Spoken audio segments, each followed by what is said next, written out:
There it is. Bam. Hey, this is James Lindsay, and you're watching the Break It Down show. Let's go. Yeah, let's do it. I love it. Appreciate you coming on. Second time on the show, we had you on with Will Riley before. Oh, We yeah. had a Okay. really That's right. fun That's right. conversation. Yeah, yeah, Thought I yeah. recognized you. That's right. Yeah. It's been several years, and so much has changed. This was back in the era when you wrote your academic papers, kind of challenging, the norm and sort of pointing out just how screwed up the system was. Look where we are now. Is it better or worse? Do you think? Yes. The answer is yes. It is both better and it is worse. Academia is not taking any effort to correct itself, but it's kind of exposed itself a lot further. If that's kind of where we're looking. The world, on the other hand, things are progressing. I mean, this kind of what the point of us doing the grievance studies affair at the time was we kind of realized that this woke ideology had moved into like Peter Boghossian and I were making this argument all the time. Helen, of course, Pluckrose joined us in this argument too. But the argument was that the woke ideology is not some weird academic fancy. It has entered not just activism on the street, but institutional halls. And in particular, I mean, if you go back and watch the episode we did roughly about that same time with Joe Rogan, which we did in the late fall, early winter of 2018, Peter and I were on the show. He only has 2 chairs, so Helen was not on the show with us. And we talked about it, and we said one of the biggest concerns is that what universities do is prepare the professionals who go out into other fields. And so if you're going to be a politician, if you're going to be a journalist, if you're going to work in media, if you're going to be a lawyer, if you're going to be a doctor, if you're going to be even a pastor because you've gone to seminary, chances are you've passed through higher education on some levels. And so there's this element of basically seeding the entire professional institutional class with this output of academia. And here we are kind of facing the fruit of that. So I say that to bring up the idea that this fight against woke, a lot of people keep thinking, we're going to make the stand, we're going to say the thing, we're going to elect the guy, and it's going to go away. And no. We've got a generational battle on our hands where this is going to take 20 or 30 years of slowly deinstitutionalizing the people and marginalizing the ideology before we're going to kind of get out of it. And so when you say, is it better or worse? A lot of things are worse, but that's because we're actually also making progress in that direction, though that's not a guarantee to continue. Welcome back, Amber. Always wonderful to have you on the show. Where do you want to take this next? Well, I'd like to hear more about James's idea of the day or the current thing, and how that evolved from your experiences, both in looking at academia and political discourse. Tell us about the current thing. Or you mean as a concept? Yeah, as a concept. Yeah. So, I mean, I get credit for a lot of things that I just made popular. This was a meme everybody was talking about. And, you've kind of got that famous, they call it the NPC meme, where they have the robot looking gray little guy with a flat face that has clearly no thoughts of his own. And then there's that one meme where there's just an army of them and they're all saying the same thing. And the same thing might be, Ukraine, or it might be COVID-19, or everybody has to wear a mask, or whatever it is. And so the idea of this message that was being kind of reflexively pumped into the environment and repeated by all of the, kind of reflexive or unthinking masses was given the nickname, the current thing. It's the new thing we all have to pay attention to. It's the new thing that everybody's focusing on. It's the new, frankly, distraction, or what you would call a mass line in the kind of communist lingo. That's the new thing we all have to, either react to or pay attention to or do something with. And so the current thing is, in my opinion, largely understandable in either of those two ways. The mass line is the way that the Maoists used this formulation. Reflexivity is the more modern, updated version that derives from kind of George Soros's reflexive, or his dialectical philosophy of how to transform societies. But the idea is that you find some issue that resonates with the masses and you formulate it in a particular way that's actionable, and then you put it back out to the masses in large numbers all at the same time from every angle that you can, and get everybody to think about it. So it becomes kind of like the cause célèbre of the moment, and they tend to last, most of them tend to last like a few weeks, and then you move on to some other thing that we're all supposed to do. So you have these other memes with the little robot NPC guy where, they're literally changing the chip in the back of his neck. He's like, Ukraine, Ukraine, Ukraine, Ukraine, pop out that chip, pop in the other chip, Donald Trump, Donald Trump, Donald Trump, or, whatever it happens to be. And so there's this idea that it's, nobody's really committed to the issue that they're fighting about. It's just some thing that everybody's making noise about all at the same time on the internet. And that's why it has such strong elements of both the mass line dynamic from the Maoist era and also the reflexive dynamic outlined by George Soros in his book, The Alchemy of Finance, where what you do is from all angles, all at the same time, you pump the exact same messaging so that you can think of it like, an echo chamber or kind of a, I don't know. I have this picture of like a spherical area full of mirrors and the lasers are all bouncing around and, concentrating in one spot. And so what you have is from all angles, the same message is coming, whether it's from politicians, whether it's from the media, whether it's from the protesters on the ground or the masses in the streets, or it's what everybody has to talk about right now, or you're not relevant. And this is I think a tool of mass psychosis and mass direction that we've been exposed to so many times now that it's a little bit worn out, but it still works. We're all, hyper focused on whatever it happens to be this week. And then the week before and the week before out of Minnesota right now. It's not quite as strong of the effect. It doesn't capture everybody. There's a lot more skepticism, but for several years, we lived on this. And just because you brought it up, I'll say, just because this is like a little pet funny thing of the at the moment, there's like a subsidiary idea that I actually came up with the other day, which is the punditry object of the day. Obviously, since it's not something that lasts for weeks or whatever, and it's a huge mass line narrative, it's not the same thing, but it's like the pundits out there, the people who have shows just to have shows, I think, I'm not sure what they do.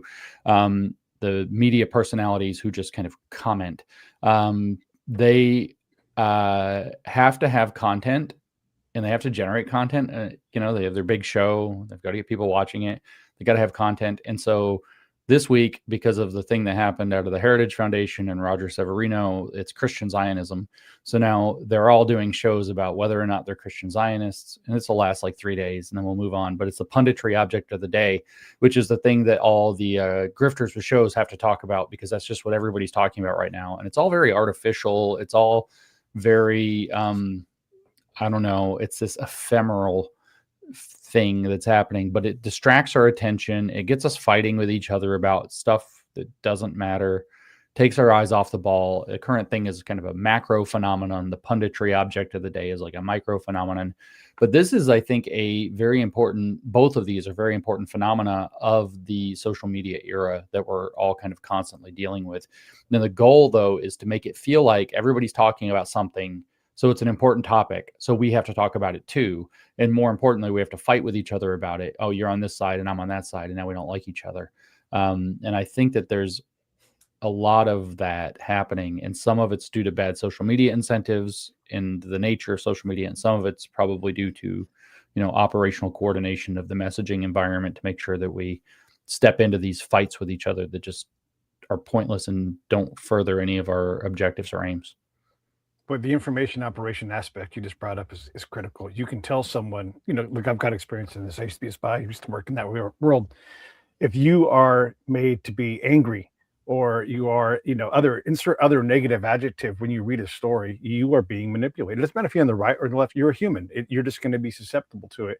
By my count, I don't know, it could be wrong, but we are 25-0 against all of the recent existential crashes. They throw this stuff at us out of an abundance of caution. These are all words designed to create, and I'm big on this, an affect. Affect is more powerful than effect. Affect, for everybody watching, is the emotional response to stimuli. That's when you use affect in a different form. And affect always beats effect. Artists think in affect. Engineers think in effect. That's what we're trying to do here. And so when all this messaging comes at us from all these angles, we cared about Venezuela, I don't know, like 28 hours ago. Now we don't care about Venezuela anymore. Now we care about Minnesota. Then we'll be careened over here, over there.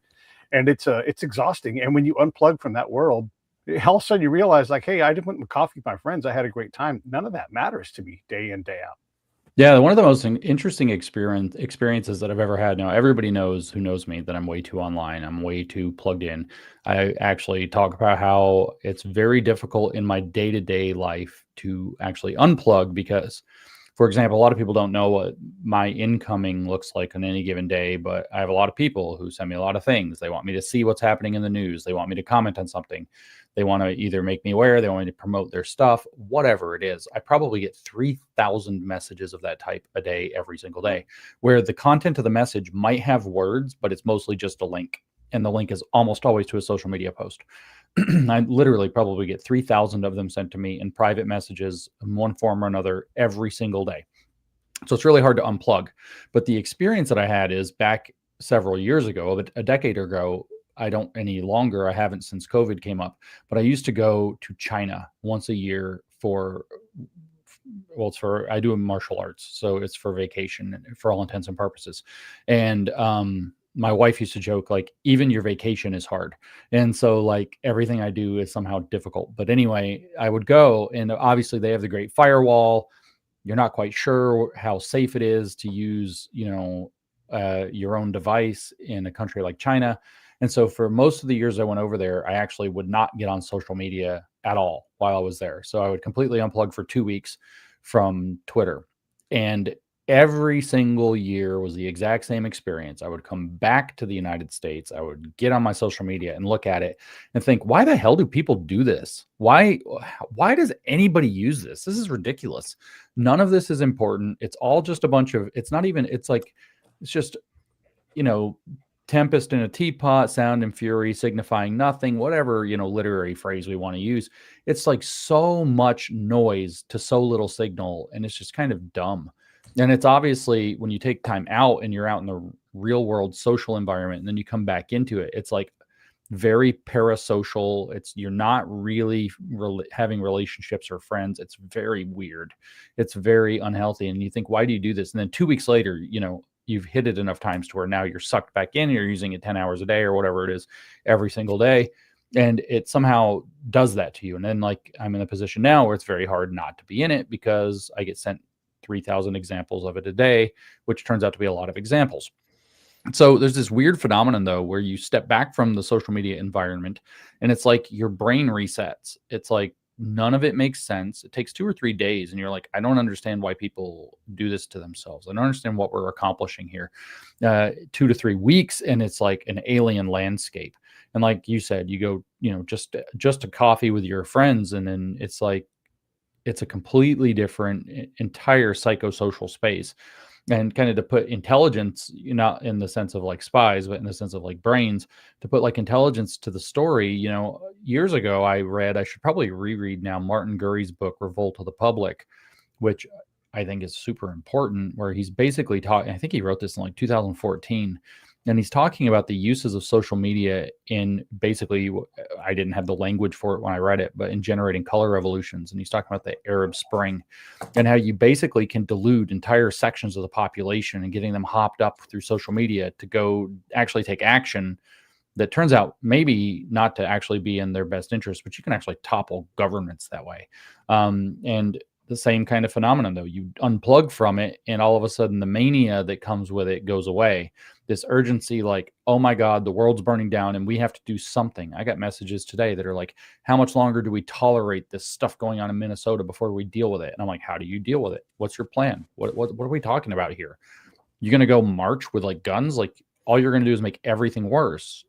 Are you going to demand the Minnesota police arrest people? They're not going to. Like, what are you going to do? Like, what's your plan? Like, let's be realistic here. But social media makes it feel like, and I've had this language all week. We have to do something. It's time we stand up. Who's we? What are you talking about? You're a dude on social media in South Carolina. You're not even there. What are you talking about? This is where you end up getting characters like Renee Good, aka Butch Floyd, who gets in a car and drives 5 hours to go interrupt ICE protests or whatever the story was, because she's so motivated by what she's seeing online that she feels like she has to go get involved. It's like crazy stuff is downstream from this kind of mentality. And the internet, the current thing phenomenon, the punditry object of the day, so they can get their clicks, feeds this. And it's a humongous issue. And it's like I've become more and more sensitive to it in the past, I don't know, year. And it's very disconcerting to watch, almost like one step removed, to watch it as it plays out.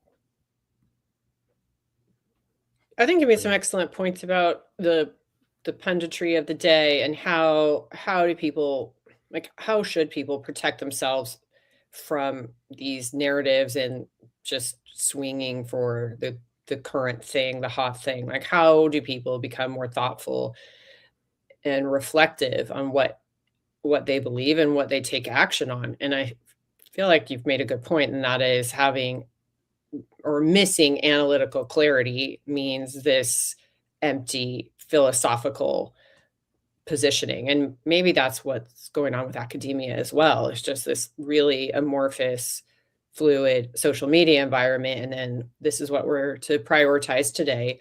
And that can be pronouns or land acknowledgement, or it can be, like you said, Renee Good, leaving the kids to go take an action based on what looks like an online movie or a simulation, like participating in this way, and it cost a human life.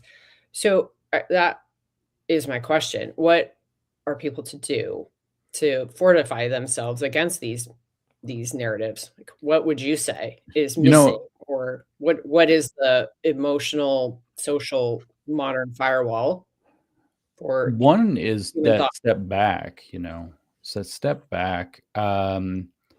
You probably, I don't know. I had a very eye-opening experience. I was blessed to go on television one time. And, whatever you think about television, you only have to go on television as in a produced show. I don't mean like, some gotcha hidden camera thing or a produced show. You only have to go on there one time to realize, like, whoa, this is really fake. This is really manicured. This is properly a show, right? And not in the sense that it's a show that you watch on TV, but in the show that it's an organized, production-oriented thing. It's a production. And when you start to realize that a lot of the information that we interact with online, even if it's in a kind of disaggregated way, is a production. It's like theater. It's easy to get one step removed from it, and you don't have to get as caught up and involved, especially emotionally, in it. It's like, it's a little funny because internet has displaced, social media in particular has displaced television so much. It's like we kind of like giggle to ourselves about people that would watch, a lot of conservatives at least, about people who would watch The View or daytime TV or these nighttime comedians, and get like worked up. Could you imagine somebody being like, what you would think of somebody who's getting all wrapped up in like the Oprah show, like now? But in the 90s, that was huge. Like tons of people were Oprahites.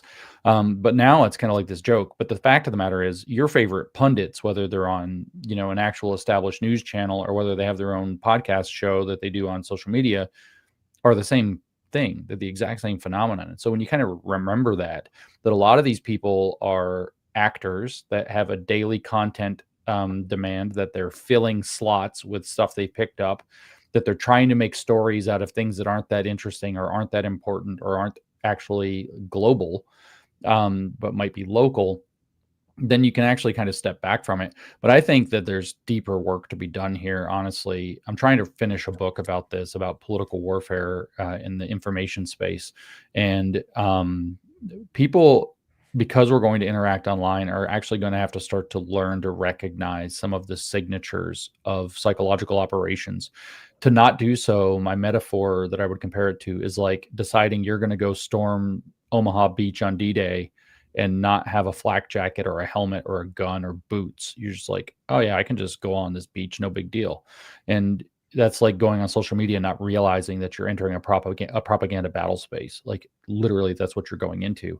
And so if you're going to be active on social media and you're going to think you're a person, I mean, if you just want to go on there and post like pictures of your breakfast or whatever, it doesn't matter. Like that's Instagram, I guess. But if you want to go on there and like engage, you need to be aware of the political warfare elements that are happening around you, the information warfare, psychological operations, and how they like what their signature signs are. So when you see a signature sign, there should be immediate skepticism, and you should start asking yourself, what's the purpose of the thing I'm watching from an operational standpoint, not just what am I seeing and how do I feel about it. Like if all you're doing is saying, what am I seeing and how do I feel about it? You're a sucker. You're a mark.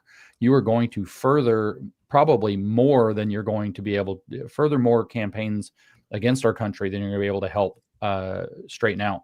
And so like I posted actually just in the last few minutes before we get on here, a couple of things that I've noticed. Like one sure sign of a psyop, a friend of mine replied to me earlier and said that straw men pop up like daffodils around a psyop. And that's like such a brilliant phrase. So, you know, you step into this kind of an environment and you say, I don't know if like we should be too worked up about this. And what you'll get is a million replies like, so you're saying we should do nothing. Well, that's a straw man. Nobody said that, right? So these when your replies end up full of these straw man misinterpretations of what you're saying, you're probably in a psyop. Another one is you're probably like, if we just, it's not the best to frame this as like the two sides, left and right. Well, let's say it's the left is their side and the right is our side, just for the sake of argument. And they put on some production, the left puts on some production. If they're staying cohesive and you're fighting with your friends, you're probably in the midst of a psyop, right? Because that's literally what its purpose is from like an active measures standpoint. And so learning to find these symptoms, you know, a complete disregard for truth, this idea that, you know, all of your mistakes have to be dealt with punitively. Forgiveness is like, you know, not really the thing. You have to be punished. There are all these symptoms that you're dealing with, you know, manipulative, psychological operation type stuff. Everybody has to think about this the same way, or they're not one of us. This kind of tribal identity appeal. All of this kind of stuff is like, you know, I won't say they're all red flags. Some of them are red flags. Some of them are yellow flags. And if you're going to be involved and think you're going to be contributing in a positive way, it's going to be necessary for you to start to learn, because this isn't going away. It's not changing. We're not going to be able to turn off the psychological operations on social media, which is the most potent battle space for them that's ever existed. You're going to have to be able to start to tell, is that a red flag, a yellow flag, a black flag? What do we do?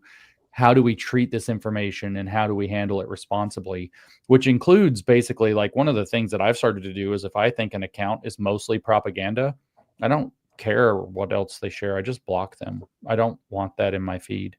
So like, oh no, he's a journalist. He's getting to the truth. Well, everything he posts is emotionally agitating. So gone. Don't care. I can get the information somewhere else, or I don't actually need it. And like this kind of hygiene habit around a psychological warfare environment, I think is going to be increasingly important because it's not going away. So why do you think people double click on that emotional agitation? Because it works. Because it's like it overrides your rational mind. It works. You see something, you have this immediate emotional response. Your whether it's your amygdala, or I don't know how neuroanatomical we have to get, but whether it's your amygdala, whether it's some other, you know, cingulate cortex or whatever in your brain takes over, and you're no longer thinking in kind of rational linear progression. You're thinking in terms of like, how do I protect my family? That's outrageous. That's, you know, offended me and my sensibility. And it hijacks that rational thinking process for a period of time during which you're going to be able to go and inflame the situation, and you're probably actually going to feel justified in doing so. So rather than pouring water on a fire to put it out, supposing it's not a grease fire, we'll just say it's a normal fire. You pour water on the fire, you're actually pouring gasoline on the fire, but you feel great doing it because your emotions have been hijacked in order to do it. And I actually had a guy yesterday when I was talking about this thing in Minnesota, and I said whatever I said, and he replies to me, he says, "You don't understand. This isn't a psychological operation. Emotions are involved." And I'm like, what? Like, no, of course they are. What do you think what do you think they play on? How do you think they work? The psychology they're playing on is almost always emotional psychology. They're getting your rational mind out of the picture to put your emotional mind in control so that you make mistakes. And the reasons I think are probably fascinating for why certain messages are so able to be like emotionally resonant and viral. And I don't know what those reasons are, but the reason that they're used and applied so hard is because they work. There's like this weird escalation cycle. And there's also just a connection. I mean, I think it's innate that we valorize genuine victims. And so victimhood culture is also viral. people are stepping into it everywhere. Everybody wants to be a victim now in some implicit sense. They say they don't, but they do. They're like, oh yeah, I'm really mad this happened. People like me are being attacked. And so the step into victimhood, group identity, tribal identity, it's all flared up all the time. And it feels good. You feel righteous indignation. You feel like you are, assuaging these negative emotions that the imagery you've encountered has stimulated. And then, like I said, what the result is you turn on your friends. Somebody's like, hey man, calm down. And you're like, don't tell me to calm down. And now you're fighting with your friend instead. And so I think this is a fascinating domain. I don't know nearly enough about it. Even after I said I'm trying to finish a book on it, I don't know nearly enough about it. I think there is a entire universe of study that could be done about how this stuff works, how it works on social media, why it works and what doesn't, how you can safeguard. But all I know is that having a low amount, like coming into social media with a default low level of emotional reactance to what you see is probably an absolute necessity. You could say be skeptical of what you see on social media, but what you need is emotional detachment. Like you said, actually, if you anticipate that the stuff you're seeing is meant to work up your emotions, and that's the point of it, then maybe you won't react as quickly. And then people like me, I tend to have low emotional reactance. I don't know why. Maybe I'm like broken or something. I don't know.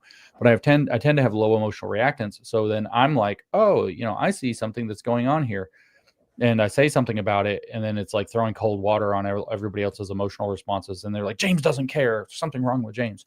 And so you end up with this really tense environment. But I think, again, that the solution has to include having not just skepticism, like everything you read on the internet might be fake, but actually a emotional detachment, a slowness to react emotionally. The first impulse when you see something shocking should not be to share it in anger, but rather to say, what's going on here and why is it going on? And can it be used against me? And is it inviting my participation? In other words, is it bait?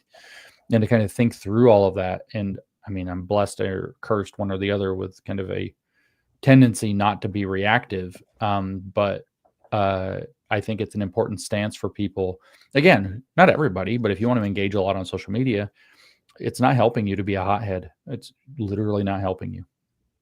And it can be a headline, 3 words into a headline, and you can be caught like that. Someone Yeah, like I me had in this my world yeah, go ahead. I had this conversation earlier today. I don't mean to cut you off, just to kind of point it out, but like I watched one of these fights unfold the other day, and I found out at the end of the day that what was happening is that the emotional trigger, a few words into what the guy had written, had caused the other guy to stop reading it and react. But he didn't react to the whole explanation or the whole comment. He only reacted to like the first 4 words.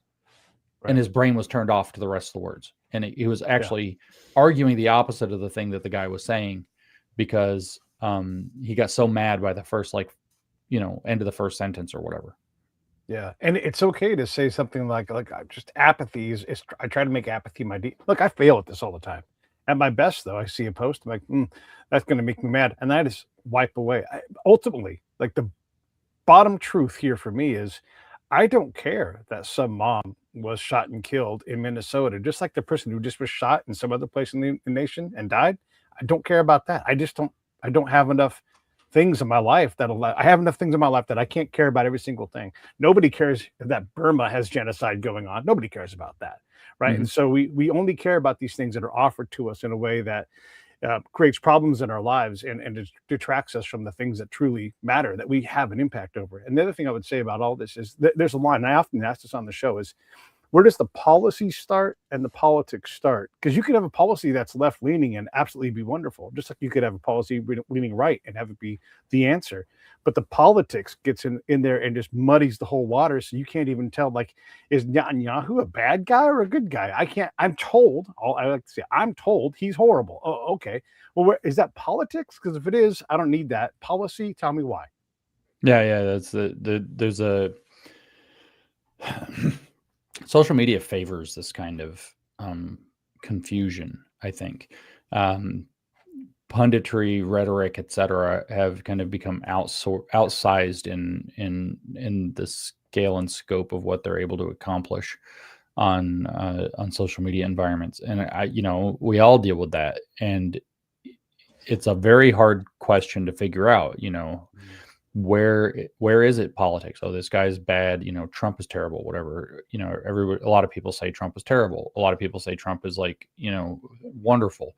Okay, but what's actually going on can be really hard to get to. I mean, we all know about Trump derangement syndrome as like a phenomenon. So we all know that there are a lot of people who are just saying this out of like really bad political reasons that have nothing to do with, actually what's happening on the ground. But that cuts the other direction too. I used to say back when I was a little further from the conservative movement in general, I used to say that there were two kinds of Trump derangement syndrome. There was Trump derangement syndrome against him and Trump derangement syndrome for him, where, he could do no wrong no matter what he did, which is another kind of derangement. You're no longer analyzing the guy as what he's actually doing, whether you like him or not. You're analyzing the guy according to a heuristic that everything he did must have been good somehow, even if it maybe clearly wasn't.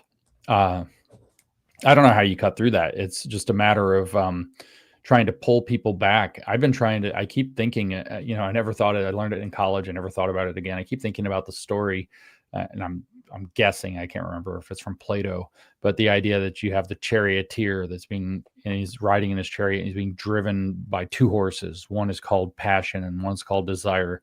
And the man in the chariot is reason, and the chariot is like the path through his life.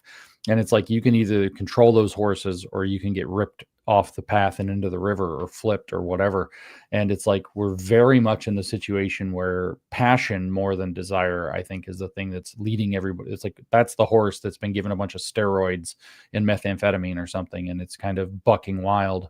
And if we don't get the reins back around that horse, and we don't get reason back in control, the chariot, whether that's our lives or our country, is in a lot of danger. And I think social media is like putting that steroids and methamphetamine into the passion horse. Yes, I agree. Also, everything Trump does, pretty much, almost, not everything, is a lot of the things he does is hilarious. He's a world-class comedian. And has unbelievable comedic timing. Is that a good presidential attribute? That cuts both ways. There are times where it most definitely is, and there are times where, it really probably wasn't. We used to have this guy when I was in college. His name was Rob. Rob wanted to be a stand-up comic. He's in college. I don't know why, if he wanted to be a stand-up comic, but that's what he wanted to be. He wanted to be a stand-up comic. So he was always kind of like testing his material on us. And we had this saying, some of his jokes were really funny, obviously, but some of his stuff was just like cringe, as the kids would say now. And so we had this thing, it was like, Rob, they can't all be winners. Right. And so, Mr. Trump, they can't all be winners. Like, they're not, all the jokes don't land. Right. And it's not even just an audience thing. Sometimes the jokes just don't land, but he's got a pretty good comedic track record. And I think it has actually served him in the positive more than in the negative, if we're going to be kind of straight about it, because a lot of the stuff he's challenging is genuinely absurd, and you kind of need a little bit of a comedian to cut through the absurdity and get ahead of it. Plus, it's likable. When you're doing really brash things, you got to be likable. I didn't want to cut you off. I'm so sorry, No, but a lot of this is my area, looking at diplomatic discourse, diplomacy, and the speak of that. And President Trump does have excellent comedic timing. Like it or don't like it, excellent comedic timing. And a lot of things he says are patently hilarious. And it leads people to discount what he's saying, like it's not substantive. If he said Denmark's added 2 dog sleds in Greenland for further protection, people discount that. They're like, 2 dog sleds. And then you dig into it and you're like, yeah, it is effectively 2 dog sleds. It really is. But the delivery is humorous. And so you think he is just sort of going off the cuff and rambling, when if you saw a security brief on this matter, like, yeah, it's insufficient. It's an insufficient security profile, and there's more to be understood here, but it's delivered in a way that's accessible for, the the layman to understand, like, oh, there's just two dog sleds here, keeping the northern hemisphere safe. But the comedic timing, again, as a global leader, he is in a class of one, entirely on his own in how he delivers. And I don't know if either of you watched some of the testimony at European Parliament the past 2 days, and this hyperbolic, reactionary, performative vulgarity, even telling President Trump, F you, and we're gonna, as long as it takes, and Greenland and etc. It is so emotional and overwrought and reactive, when really, in my opinion, the Greenland situation was a bilateral issue to be resolved between Denmark and the United States, and have these discussions. And it's now escalated into a thing because of this reflexive, more ideological bent without analytical clarity. But from the small domestic issues to large international cooperative issues, I think this more emotional bent distorts a fact pattern. And then we get into more of a data chaos, and really just unclear what direction, where's north, where's the, as you said, noise and signal. But then we're back to, how is this news being delivered to us from Trump in particular? Well, it's done humorously. Yeah, that's where it kind of cuts both ways, right? Because on the one hand, it reaches every man. It's actually funny. It makes the point, and it sinks the point in. And, it turns out he's usually right, just in a colorful way. But on the other side, they can get all posted up in offense. Oh, I'm so offended. He says we have 2 dog sleds for our military, which, again, that just turns into like more joke. And so it becomes, like you said, very noisy and chaotic around it. People can post up against the humor. So it cuts both ways.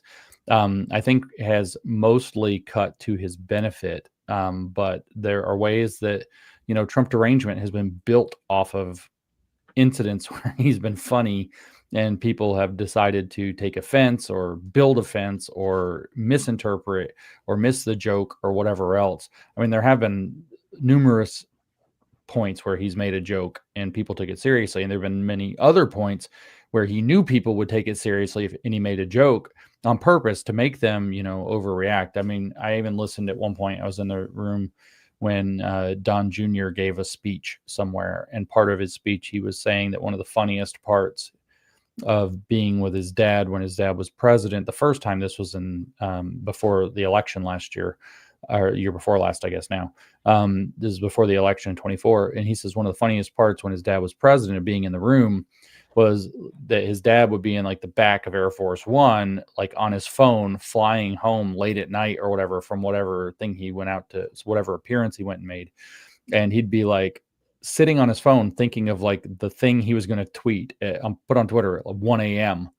that would by morning control the entire news cycle because it would spin everybody up. And so he'd be trying to think of the funniest thing he could write on Twitter at 1 a.m, sitting in the back of Air Force One, that would cause everybody to, speculate. And then you'd have the news saying, Trump was storming around the White House in a temper, writing these tweets. And it was actually, he was in the back of an airplane making a joke. So it's cut, to his advantage in breaking through a lot of this pomposity and connecting with people and getting his message across to audiences that wouldn't otherwise get it. And it becomes a vehicle by which the Trump derangement, psychological operation, frankly, was able to be actualized in a very strong way. So it's cut both ways, but it's an interesting phenomenon. And he is a very funny man.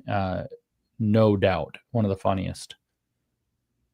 So looking at the times of day when he does tweet, just as an aside, the range of traits and behaviors is more variable in the late night and international trip segments than they are in the daytime. There's just a whole swath, and that is when he's quote less presidential than other times. But word choice, and I think today there were some screenshots of internal like chat with Macron that he shared on Truth Social. So it is always interesting what comes out at the late night when he's at Turnberry in Scotland or whatever. There's just a whole lot to be studied there and examining. But the human reaction component, I think, is where the the intersection of what we're talking about is to be had.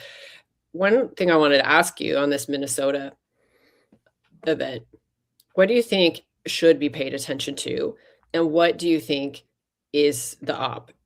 Is the religious freedom the First Amendment challenge, or that like conversation? How much of that should be paid attention to, and how much of this is meant to just roil the populace? Like, So you're what part speaking is this? specifically about the church. Yeah, right? the church. Yeah, sorry, the church. Yeah, because there turns out to be a lot of wanted to things go back. happening there in Yeah, I Minnesota. want to hear what you think is substantive. What's signal? Not much with the church event. And in fact, not much in Minnesota, maybe past the first 24 or 48 hours after Renee Good had her encounter with the ICE officer and was shot. I actually have a very kind of different read on the entire thing that's going on in Minnesota right now, which is that, I mean, whether we want to think of it as a distraction from the fraud, which is probable, whether we want to think about it as an attempt to gin up that kind of negative energy we saw go viral across the left and seize control of institutions in 2020 after George Floyd was also killed or actually he just died. He wasn't killed in Minneapolis. I'm not sure, maybe some of both, but it's very clear, in my opinion, that the left wants there to be eyeballs on conflict, and they want that everywhere, and they want that tension in all of the people. Like, this is popping off, this is a big problem. They want to create excuses for the next big protest wave that's going to sweep all the cities, and those excuses are thin on the ground. People have not been giving them the reactions that they're looking for. So my default stance for several days has been that virtually all of this fighting and squabbling in the street, the challenging of the ICE officers, and all of this is generally newsworthy. It is something that's a matter of concern. People should be generally aware that it's happening, and making it a gigantic, 24/7 fixated focus on social media with all the emotions running and the salacious phrasing and the agitation is actually feeding the left's agenda, not actually fixing the problem. Screaming about the Insurrection Act is not actually likely to be helping the situation.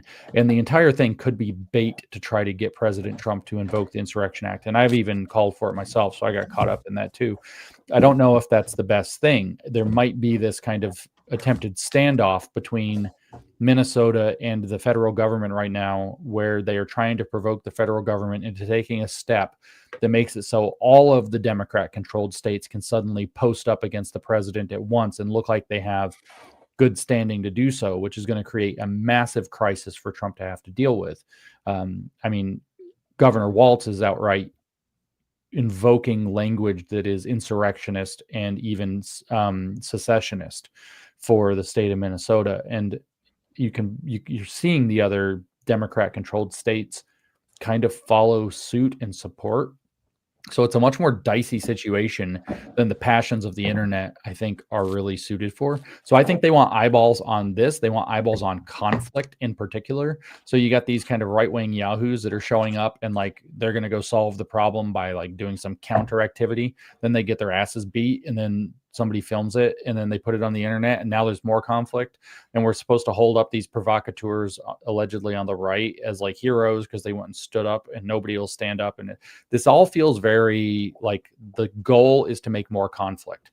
But the point is that the conflict has actually been going down. Trump has done what he's wanted to do. Federal law enforcement has actually increased. There's pressure being put on Minnesota's officials. There are likely going to be indictments of key Minnesota officials. Those are not as fast in being forthcoming as the public wants. As I find myself saying all the time, real life does not move at the speed of the internet. So there's a lot of, you need to calm down. Processes have begun, and just because somebody didn't get perp walked within an hour of something happened doesn't mean nothing's happening. I mean, the Charlie Kirk example is instructive here, right? The DOJ just released the FBI, I should say, released the alleged, God, I don't know, boy or girlfriend, whatever it is, of Tyler Robinson, the suspected shooter, and took him out of protective custody, or let him out of protective custody, or her, or whatever. I don't even know. I don't care. And this person sat down and said they have the right guy, right? So what you've had now, though, for 3 months is people saying nothing has happened. We know nothing about the Charlie Kirk. Yeah, well, guess what? The process was processing, and it didn't happen at the speed of punditry on the internet. So you were able to take 3 months and basically make like mincemeat out of like the movement, out of a widow and her life, out of the organization Charlie led for 3 months on speculation and rumors and fury and all of this, that the process hadn't processed fast enough for you. And then the process was processing. So the same thing's happening here. The process is processing and people are like flipping out that things aren't happening. It is to the left's advantage that people have this high level of tension, this high level of anger, this high level of emotion, because what they're looking for, notice that all of this happened on the back of an ugly incident that took place, a conflict incident that took place between a ICE agent and this woman, Renee Good, and something went sideways. Well, they want things to go sideways because then they fill the street with 10,000 half-paid protesters and then organic stuff and move the ball. Well, this has been faltering. If we call it, as I have been, Operation Ice Floyd, which would be to turn the situation happening with conflicts with ICE, especially, the death of Renee Good, and turn that into a justification for something like happened in the back half of 2020 that's not taking off.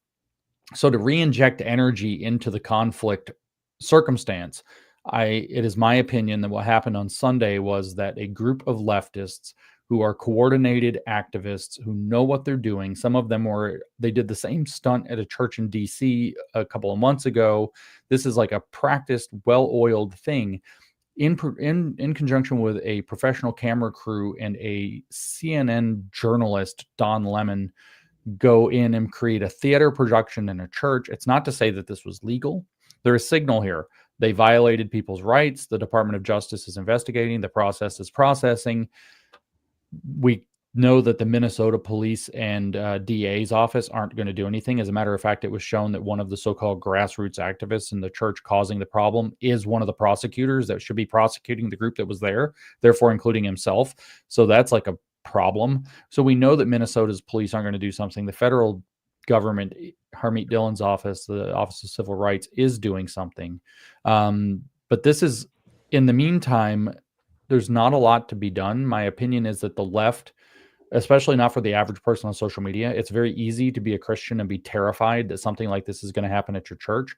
But by showing the left that you'll overreact when they do it, you've made it more likely that something like this is going to happen in more churches. So we've got like almost Operation Ice Floyd that's failing is going to give away to Operation Church Floyd, where they're going to storm more churches and try to get an incident that's ugly enough to where they can gin up protests and violence against Christians and color Christians in a bad way.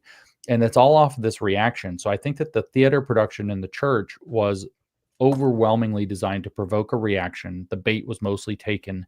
It doesn't excuse that what they did was wrong. In fact, they should be prosecuted for it. It's not like I keep getting in trouble for having not said that, but it's one of these things that's like, it's so obvious. Like, why am I having to say something as obvious as that people who violated other people's rights should be prosecuted for it? Trespassing at a church, interrupting a service, and religious liberty. But the issues here are not the issue. This is kind of the meta principle at play all the time. The issue is never the issue. The issue is always the revolution. What the left needs right now is energy to keep this kind of protest direct action that they've started going. They need a united front. They need lots of energy. They need something to take off. And what they need, therefore, is a series of escalating conflicts. And they were losing that. People kind of had tuned out. It's like all this stupid street violence is stupid street violence. The Jake Lang thing pops up and kind of like vaguely reinvigorated it, but people know he's an idiot, so it didn't go anywhere. And so the next step was to take it into somewhere like a church and see if they can't gin up a massive reaction among American conservative Christians. Fear, disgust, offense, victimhood mentality, identity politics, and then work that up as kind of this others. It's like, to do a lot of things, you need two hands. Well, they've got their one hand. To clap your hands, you need two hands. They got their one hand. and they need the other side, in this case conservative Christians, to finish the clap for them to get the sound to come out. And so I think that this was an act of theater designed to provoke a reaction, that was designed to get Christians fearful, angry, hurt, offended, and to post up, so that we increase the likelihood that another incident will come and that something even more crazy will happen. And then eventually, like everybody in that church, the pastor was very calm. He minimized the possibility of violence. He spoke very plainly with them. People obviously scattered, not knowing if there was going to be violence or a shooting or whatever. But the pastor handled it very well in the moment. And I keep getting asked, though, what are we supposed to do by people who don't have anything to do with it? Like, you're a dude in LA. You're not supposed to do a damn thing. At tweeting Harmeet Dillon all weekend is what we're supposed to be doing? Because that's what I saw. Do something already, Harmeet. Pam Bondi, why has nothing been happening? You just said the language. You just said the language twice. Do something. Why hasn't something happened already? Because it takes more than 45 minutes to file charges and show up and do something. Exactly. So I'm being facetious. What I observed was the other hand, as you've described it. The other hand then is the conservative movement to say, at Harmeet Dillon, at Pam Bondi, why aren't we doing anything on a 3-day weekend with a federal holiday? Why hasn't this happened? Why is Don Lemon left to roam the streets free? Like, why hasn't his freedom been taken? I found it to be astonishing. Yeah, exactly. Hyperreactive and astonishing, but complicit in what you've described then, as it takes several components to create this fiction. Did you read that book, Everything is Real? Hold on. Nothing is true and everything is possible. The New Russia. Like, you spoke about TV being a production. This book by Peter Pomerantz in The New Russia was nothing is true and everything is possible. And these sorts of vignettes, Minnesota and other, remind me of that there's some sort of crafting and a narrative and a performance, and it's meant to get you to react and to believe a thing. And then you go on to the next vignette or the punditry of the day. And some of them catch on, it seems, more than others. Venezuela got hot for a second, and here we are, the oil or nabbing a dictator, but Iran hasn't caught on. Hands off Iran hasn't caught on. So it's interesting what grabs hold and what doesn't in the domestic and the international. Do you have a theory on that? No, I mean, like I said, I haven't read the book, but I think that's what's going on. I've read this other book called Beautiful Trouble, which is it's a compilation. You talk about that. Yeah, Beautiful Trouble is like the kind of like relaxed, updated version of Rules for Radicals. And they talk almost all the language is written as though the things that they're doing is a production or a show, a performance. They actually say that a lot. They say, one of the principles is your enemy's reaction is your real action. I've been banging a drum about this for 4 years. This is one of their bread and butter things. This comes actually straight from Saul Alinsky in Rules for Radicals back in the 70s. Your enemy's reaction is your real action. And Beautiful Trouble, it's your target's reaction is your real action. And in the write-up, at the very beginning, they summarize the principle in like a short little blurb. Then they have a write-up. In that short little summary, like, what do we mean by this? What is the point? If all you're going to read is one sentence about this or two sentences about it, what do we want you to get? It's, take into account how your enemy is likely to react and write that into your script. That's the language. They see this as creating an interactive performance. The way it's like, I see this. You've probably heard the phrase break the fourth wall, right? And postmodern theater often does break the fourth wall. For the people who don't know the metaphor, a theater, when you're on stage, you have 3 walls around you. One of them is usually a curtain, but you have 3 walls around you. And the fourth wall is the front of the stage, which there's no wall, but that's the psychological wall between the stage and the audience. And so the fourth wall, breaking the fourth wall, means that you step out of the performance and indicate that it's a performance. It's the moment where the actor stops and talks to the audience directly, for instance, to give them some kind of cue about what's going on the stage. Or it's in a lot of those TV shows that were very popular through the early 2000s. It's where, you have the sitcom scene, and then you have like the little sit down interview with one of the, like the dad is like telling his personal experience to the audience, like separately. or that Malcolm in the Middle show or whatever, whichever one it was, has the kid who's like the voice of omniscience. It's actually explaining this story. So the fourth wall gets broken. Or the comic character, if you watch the movies, Deadpool. So Deadpool's doing all of his action, and then he looks at the camera and was like, "Wasn't that crazy?" So he's directly talking to the audience. That's called breaking the fourth wall.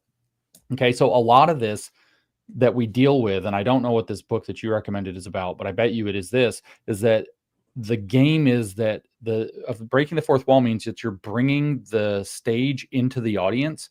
Maybe, I don't know if you've ever been a part of one of these kind of staged performances where you've got what's going on stage, then all of a sudden a heckler stands up in the audience and yells out, and then another heckler stands up and yells out from the other side of the audience. Then you find out that there's all they all start singing, and it's all part of the show, and that there were plants in the audience. Well, the idea is that the audience is in these kind of performances is meant to feel like they're part of the show, or the show is actually brought into the audience.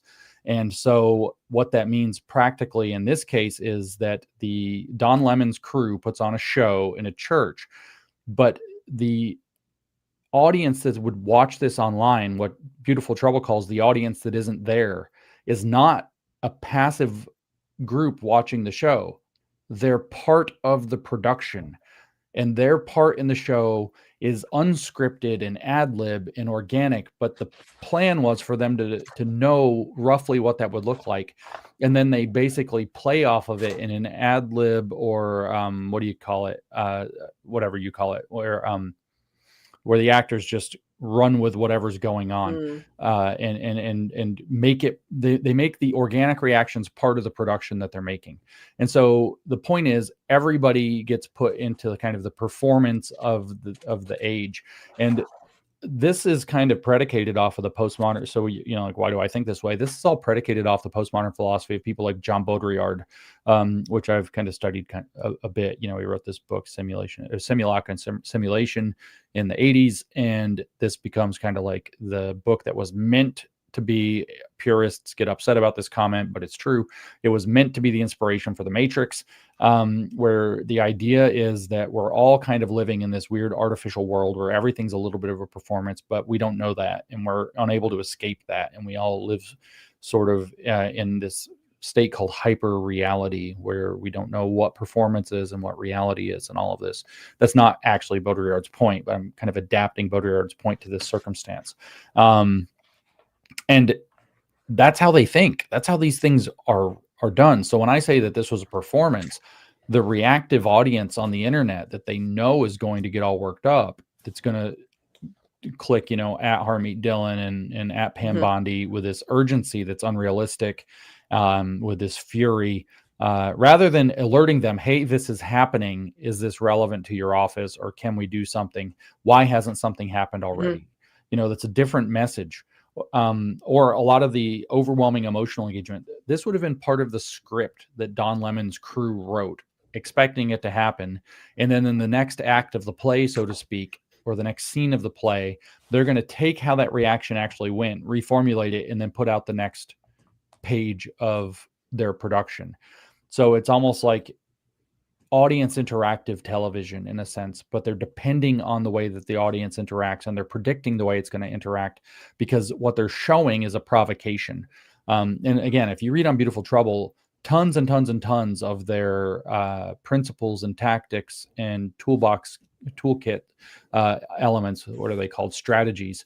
Tons of them are all oriented around this idea of activism through mass performance, and through, like I said, one of the principles itself is play to the audience that isn't there. And it talks about everything you do being a performance, and that the audience on the internet is who you're actually trying to influence, that you're trying to work up or whatever. So there's tons of reasons to think that this is what that was. But my guess is that the energy for whatever was going on in Minnesota in the conflict of protester versus ICE fizzled out. The American public is either getting more savvy, and I think that's somewhat true, and just more exhausted with this kind of leftist provocation BS. and it just doesn't have the capacity to take off. I used a metaphor. I don't know, this is nerdy. It's like aviation. But when a plane goes to take off, there's 3 different speeds that it crosses. The first one's called V1. V1 is the speed that a plane hits where if it doesn't take off, it's going to crash. It's called the point of no return. So once a plane, however heavy it is, doesn't have enough runway to stop anymore, if it decides to abort the takeoff, it's hit V1.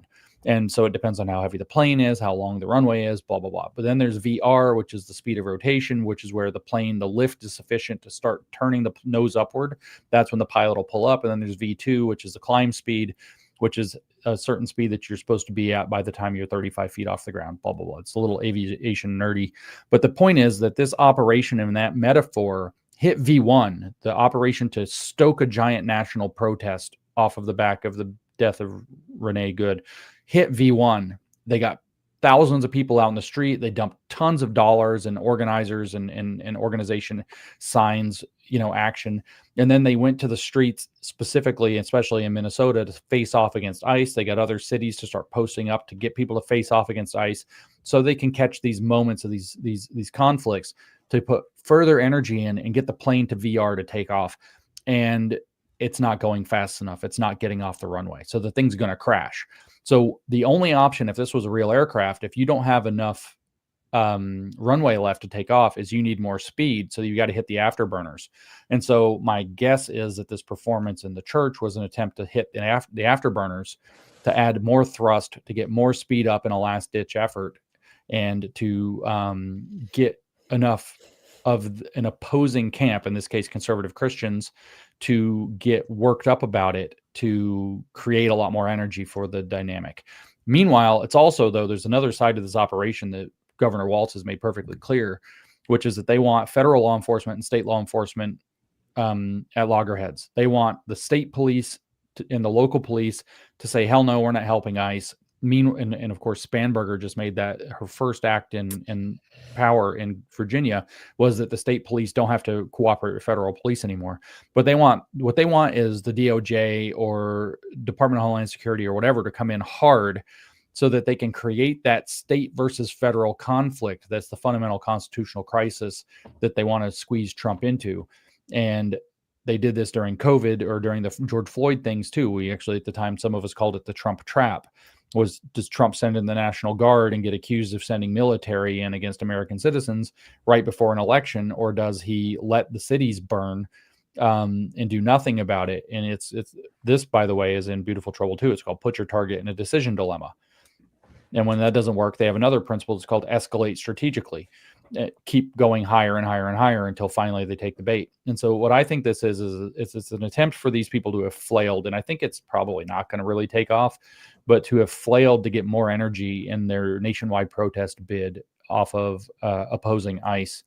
And where the signal is like, honestly, it's like, let's talk very, very plainly about what is and is not appropriate, what is and is not legal. Let's hedge closely to rule of law. This is a nation of laws, not men. Let's not lose our heads and act like our identity group is completely under attack. But like I said, I keep getting asked the same question. What are we supposed to do? And I'm like, who are you? And they're like, well, what do you mean? I'm a conservative. I'm like, no, who are you? And they're like, I'm a mom in LA. I'm like, okay, yeah, so maybe you share it, maybe you don't. The end. What are you going to do? Go yell on the internet until the Minnesota police do what you think they should do, so that the Minnesota prosecutors actually prosecute? Like, how are you going to accomplish that? And I even put it on Twitter last night. I think it's really funny. When I was a kid, the tone of voice helps versus having put it in print. When I was a kid, I used to come up, that something would be happening. I'd find out about it. Some kid at school was being a jerk, or, something was going on in the world. And I'd go to my mom and tell her all about it. And it's a problem, blah, blah, blah. And she'd just look at me, that kind of 80s common sense we've all lost. And because we're like a different, more psychotic people now. But she'd look at me like, what do you want me to do about it? Like, we have our own problems. Like you said earlier, you got enough going on in your life to not give a crap one way or the other about some of this stuff. Right. Yeah. And there's an element of just like not getting caught, like get off the internet. Don't get caught up in every freaking thing they throw in front of you. Don't dump gasoline on a fire just because it's burning. There's a lot of things, but yeah. Okay. You say you want there to be accountability. Say you want there to be accountability, but what are we supposed to do about it? Well, first of all, you should probably stop thinking that you're part of some we that can make Minnesota's police do what its governor said not to do. How long are we supposed to tolerate it? I got asked that earlier. As long as it takes. What do you want? What are you supposed to do? What are you suggesting? Do we flip out? Like, if we go chimp, they have strategy. We're going to lose. Like, come on. I think you made some good points. You mentioned Spamberger. She's been top of mind today, watching all of the changes in Virginia with one single election. And I think it speaks to Pete's point too. What's policy and what's politics? And there's an intersection there that maybe that's for a different episode of really breaking it down. What did the people of Virginia vote for? What was the language that was used that convinced them this was their future? And did they really vote for this long list of policy changes that compromise their own safety? The ICE cooperation just being one part of it. Out of the about rest of the list out is of like 4 things. It's pretty astonishing. But at no point did I think, what am I going to do about it? Not a single point. It was like, this is these are the consequences for Virginia. Well, so there is something that we can do here, though, right? And this is a very interesting point. I learned this recently, and I was kind of shocked. I was more maybe depressed. I don't know. But I heard that, like, so this was lead up to the 2024 election, not to the 2025 election. Actually, it might have been both. But anyway, you know, obviously political candidates have these stupid election consultants who go around and try to figure out how to tailor their messaging. They have their, you know, team. And part of that is that some of them, usually not all of them do this, but a lot of them do focus groups with potential voters and different demographics to find out what kind of messages will, you know, if you're talking in front of, you know, a general audience, a liberal audience, a conservative audience, a leftist audience, or whatever, right? How are they going to react?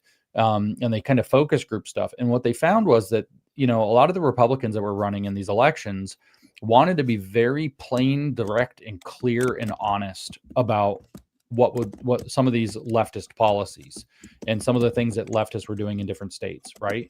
They really wanted to do this, and they wanted to be open and clear and direct. And what happened was that the consultants went to their focus groups, and they discovered that when you actually told voters, including Democratic voters in particular, what is really happening, what is really being passed into law, what are really consequences of these laws, say in other states that already have them on the books and so on, they just didn't believe it. They just could not accept that this was happening in reality. And so that the political advice was then to moderate their messaging because they sounded like crazy people describing actual reality. And because the stuff like Spamberger did, you know, here on day one of her term, more than half of that is legitimately bonkers. It's hard to figure out who in the world knowingly would have voted for that outside of a, you know, relatively small fringe.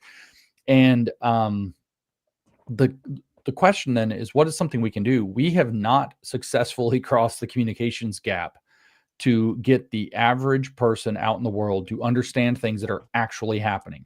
If we have political consultants telling Republican political candidates to tone it down on the truth that their own constituency is begging for, that they want so much, tone it down because your average swing voter or Democratic voter thinks you're an alien with two heads when you talk like that, then we have continued to fail to communicate this. Now, I make this joke a lot. People sometimes ask, you know, it's well known that I used to vote for Democrats.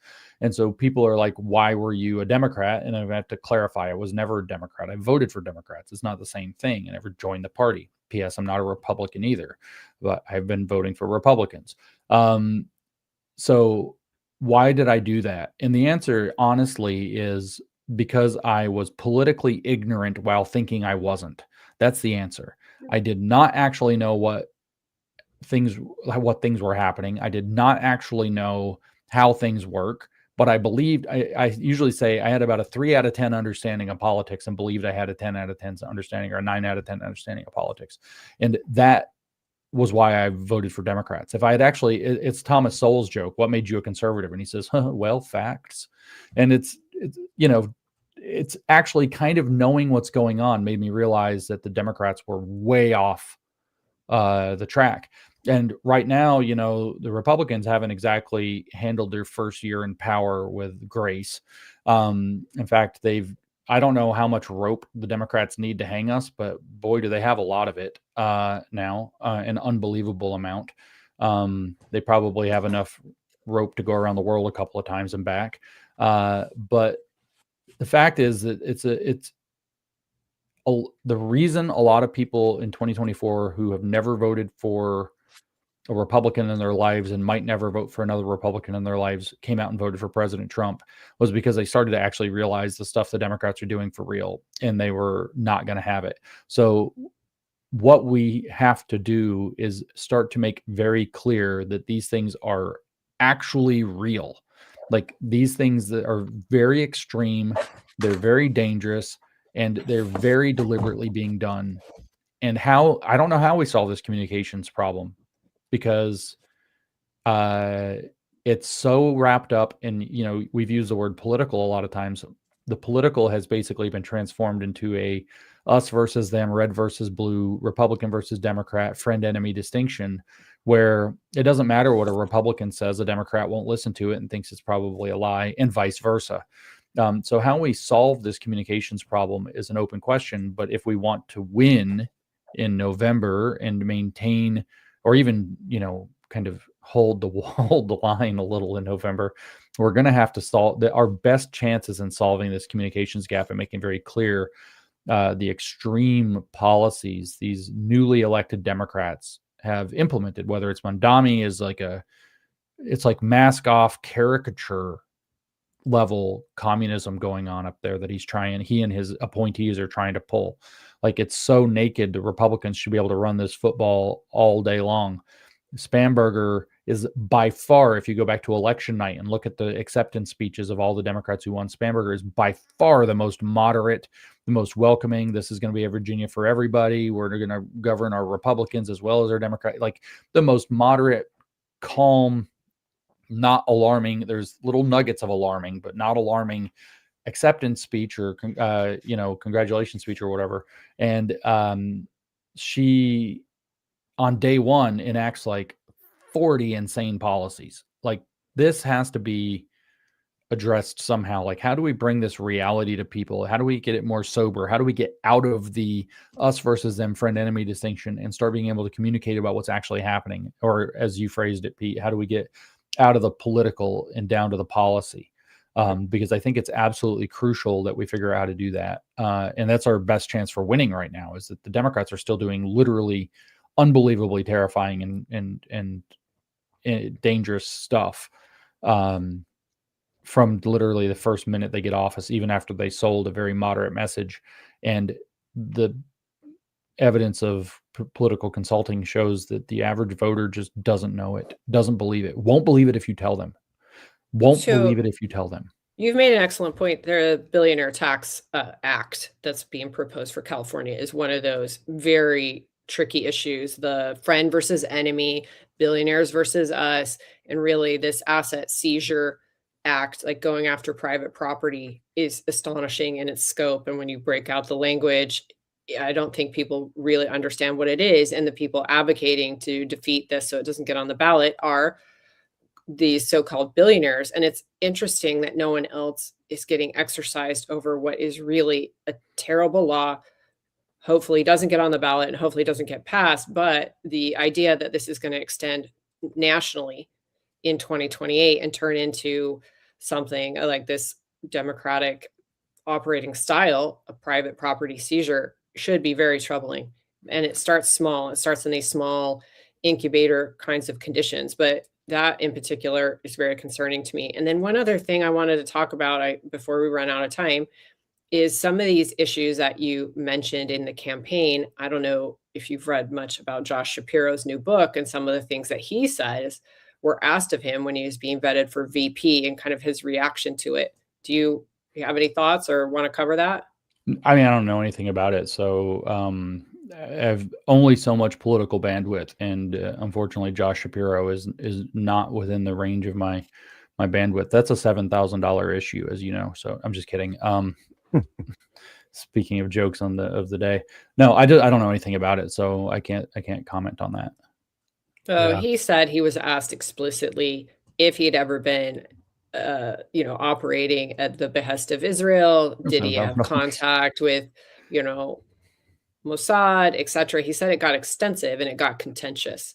And this is coming out in his new book. And I think it goes to the point, like, this was known and discussed and talked about, maybe this Jewish question in the Democratic Party, but he's now put pen to paper to say, yes, this was the conversation. This is what was asked. And to be honest, it was fraught, and he didn't like it. He asked to have his name removed from consideration.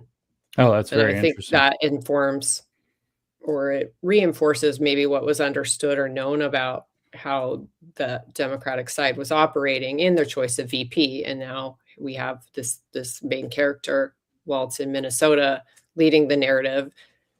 And I just think it's really interesting. Yeah, I have a comment. Given that context, I do.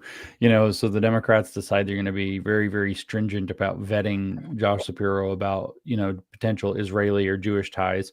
And yet they actually end up nominating this guy with crazy ties to China, unbelievable ties to China, who in every respect that you can possibly imagine, that in the way he's reacting in the last month or so in Minnesota, if you didn't believe that he has strong communist leanings before, then you would definitely believe he has strong communist leanings now. So the Democratic Party vetting apparatus was super concerned about ties to Israel and the Mossad, but they were absolutely apparently not concerned with communism, which in like maybe one of the most naked expressions of it that we've seen in the U.S. Outside of some somewhat more fringe characters. So that's, to me, a shocking thing, when you look not just at the fact of their vetting process, but that their vetting process, well, let's pretend it's like, a sieve in your kitchen, right? And so it has some very tight areas where they're not letting certain things through that are fine, that would be clogged. And then it just has these big gaping holes for, I don't know, Maoism, which seems to be sort of a problem, in my opinion, that indicates that something is really bad happening in the Democrat Party apparatus at literally the highest levels of what it's trying to accomplish. That's a set of extraordinary concerns, and it would be great actually to see more emphasis put on that. So I hope this book, as it comes out, sheds enough light to be able to do that. I'm very worried about how that'll work with what the idiots on the far right will do to just poison that conversation before it can be had, though. Yeah, boy. And you mentioned the China side of this thing when Tim Walz was announced. That man's a coward. He allowed his neighbor's kids to deploy, and he didn't go with them. And I say this because I'm a combat vet, I know, and I had on the sergeant major who took that unit and deployed with them, and a guy who's called the SEAC by title. He's the senior NCO person in the entire Army. And I had asked these guys as sergeant majors what they thought of Tim Walz's actions, and the answer was obvious. Like, he hadn't met the standard. You don't not deploy with your unit. And here's just the whole way to wrap this up. So the China stuff, yes, right. But also he's in an artillery unit, and they're called the King of Battle, and their slogan is "Follow me." Right. And so this guy about faces and leaves. It's the fact that they don't even understand that they don't bother with that. There is no person who around that time says in a leadership role says, "Oh, I don't deploy." Like, what commanders do is they say, how do we get there? There's no better unit in the Army. Me and Walz, we know we have the best guys. We must deploy first. We have to deploy first. No self-respecting soldier is going to not get a combat patch on the right shoulder. They're not, there's no, in a combat arms unit, no way. And that whole thing was like, it's timing. No, bullshit. He did things, he committed to things, and he wishy-washed it.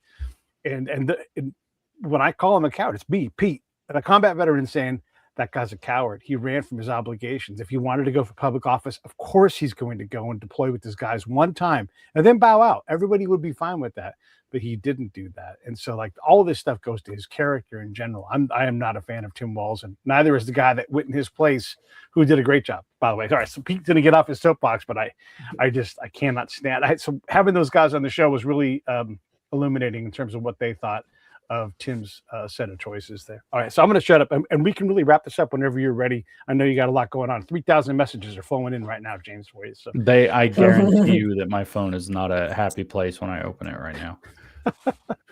Anything I in mean, it's closing, not Amber, before we wrap up? Yeah, go unhappy. ahead. It's just a lot is going to be there.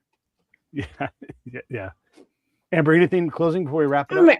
actually, my last thought is when you said communism and Maoism related to walls, I think it is illustrative of just the American population overall, and that is a fundamental misunderstanding or historical illiteracy on these topics, and kind of the soft acceptance of these as principles, whereas reacting to Israel or Venezuela, any other topic causes more of a reaction, but there's not a reaction to these deadly, awful, failed ideologies of communism and Maoism altogether. I just don't think that we are sufficiently guarded against the negative, awful, dangerous effects of these principles. Yeah, it's been a hobby horse of mine for a few years. I'm very concerned that people just kind of don't recognize these things. They don't believe it. So it's almost like a low status thing in terms of like intellectual capacity. If you say this is a very communist thing that's happening, it feels, like only these kind of kooky idiots say stuff like that. But to kind of put it to the test, I've gone around the country, actually all over the world, and spoken in a lot of audiences. And in some of them, I've asked questions from the stage, okay, like no shame or whatever, just raise your hand. It's an audience of 300 people or whatever. Raise your hand if you've heard of Vladimir Lenin, right? And some people raise their hand. Most people raise their hand for something like have heard of Vladimir Lenin. But, I started asking some other questions like, have you heard of the Holodomor? Almost nobody raises their hand. I mean, literally a handful of people out of 300, maybe a dozen. Have you heard of the Great Leap Forward? Not that many. Have you heard of the anti-rightist campaign, the 100 Flowers campaign? Kind of very basic bread and butter stories of Maoism. Have you heard of the Red Guard? Do you know what it is? Not have you just heard of it? Do you know what it is? And then the only one I ever get I never get very many people answering on any of these, except have you heard of the Killing Fields? Mm-hmm. And a lot of people have heard of the Killing Fields. And I have to presume that the reason is because there was a pretty well popularized movie made in like the late 70s or the 80s about the Killing Fields. So it's like Hollywood did the job that education wasn't, because there was a movie about it. And it's usually about a quarter of the audience, or a little over a quarter, have heard of the Killing Fields in Cambodia. But like, you can go down the list on these kind of huge historical items of communism, and people have never heard of them. They just don't know what they are. And so if they don't know what those are, they're not going to be capable of recognizing something, or they're not going to recognize something far more, sophisticated. One of the things I've been talking about for the last couple of years is a Soviet program that was called Koreanizatsiya, and that got adopted in total by Mao Zedong in China, to deal with the question of how you deal with the various ethnicities and minority nationalities within the country. And I've been trying to tell people that the DEI program that we've been running is that playbook, like exactly. But if we knew what that was, we might have recognized it. But since we didn't know what that was, we didn't recognize it. And I think that this is kind of blanket circumstance with so much of what's going on. So we don't take seriously some of the concerns that we have in the regards of communism and these deadly ideologies, or fascism for that matter. I've been doing a podcast series all year that I call the Nazi experiment, where, taking the idea that, okay, Germany had some problems. They did an experiment to solve it. The consequence was the Holocaust and World War II, not a great outcome. So that wasn't the way to solve those problems, is kind of my point, but they did an experiment. What are the contents of the experiment? So part of what I'm doing in that podcast series is I'm actually reading long pieces, entire chapters, sometimes of Mein Kampf, into this microphone and recording it and letting people listen. So I get this text message from him. I put an episode of that out, reading one of the chapters, and I get this text message from a friend of mine. He's like, I've been behind on your podcast, but I just listened to that first one you did of the Nazi stuff. I'm like, okay. He's like, my jaw was on my desk at work the whole time I was listening. And I was like, why? And he said, because I've been reading Mein Kampf completely unattributed on social media for the last 6 months. So all the rhetoric that we're hearing out of the far right is all recognizable stuff from the themes that are raised in National Socialism, but nobody's outright saying where it came from or what these ideas are part of. So here we have in the early 1920s Hitler writing these ideas that become actualized in the 1930s and into the 1940s, and we're seeing those same ideas disembodied from that source regurgitated into our context. And because people, even though people, if you were to ask questions about the Nazis, more people would raise their hand in an audience. We have better Nazi education than we do communist education. But if we were, even though people would raise their hands, they don't know the specifics. Like, I bet you more Americans than you suspect would raise their hand to yes to a question of, have you heard of the Night of Long Knives? But if you ask them what the Night of Long Knives was, they probably could not answer. What was its relevance? What did Hitler do on the Night of Long Knives? What was that about? And the fact that he rounded up the leftist contingent within the Sturmabteilung and murdered them, saying that they were planning a coup against him because they were trying to collaborate with the Reichswehr, is not something that people are going to actually understand. They're not going to know that this was a way that Hitler finally consolidated his power in what was considered the right-leaning faction of National Socialism and kicked out the more left-leaning socialists that headed up, like Ernst Röhm, that headed up the SA, which he saw as a threat to his power. Therefore, he consolidated his dictatorship in the Night of Long Knives, and I bet you they don't know that. Or if you asked them about Kristallnacht, they may have heard of it, but they don't know what it was. They don't know that it was this first act of kind of looks like Minnesota street violence that was used to start to expropriate and terrorize Jews to signal kind of the beginning of what amounted to the Holocaust in the end. So they use it, of course, to say, well, all these things are happening, so we've got to remove people for their own safety. And so you have this kind of false flag event. They probably don't know that. So anyway, the point is that these same failed, terrible ideologies are pervasive throughout our society, but our education on them is really poor, so that when we see new analogs of those things, we don't recognize them for what they are. And we can be misled into being told that certain things are that when they are not that.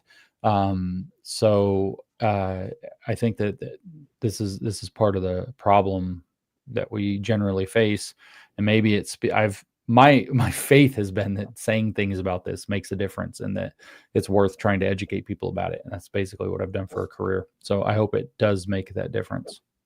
We sure as shit can see Hitler all over around us, right? But not one person is pointing out Robespierre.